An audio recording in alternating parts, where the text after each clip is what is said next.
இனிமே வெனிசுலாவுக்கும் நான் தான் அதிபர். ட்ரம்ப் அதிரடி. அமெரிக்கா மட்டும் இல்ல, இப்போ வெனிசுலாவையும் ட்ரம்ப் தான் ஆள போறாரு. இது விளையாட்டுல நிஜம். அடுத்த 50 செகண்ட்ல உலகமே மாறப்போகுது. கடந்த வாரம் அமெரிக்க ராணுவம் அதிரடியா வெனிசுலாவுக்குள்ள புகுந்து அந்த நாட்டு அதிபர் மதுரோவையும் அவர் மனைவியையும் கைது பண்ணி நியூயார்க் ஜெயில அடைச்சாச்சு.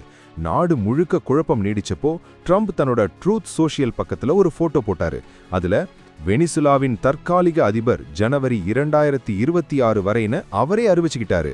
இது வெறும் பதவி ஆசை இல்ல மக்களே, இதுக்கு பின்னாடி இருக்கிறது கருப்பு தங்கம், அதாவது கச்சா எண்ணெய்.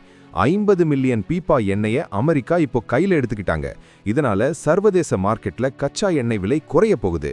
நம்ம ஊர்ல பெட்ரோல் டீசல் விலை சீக்கிரமே குறைய வாய்ப்பிருக்கு. ஆனா இதோட ட்ரம்ப் நிறுத்துவாரா? அதுதான் இல்ல. பாதுகாப்பான மாற்றம் வர்ற வரைக்கும் வெனிசுலா ஏன் கட்டுப்பாட்டுல தான் இருக்கும்னு கெத்தா சொல்லியிருக்காரு. இப்போ உலக நாடுகள் எல்லாம் பயத்துல இருக்கு.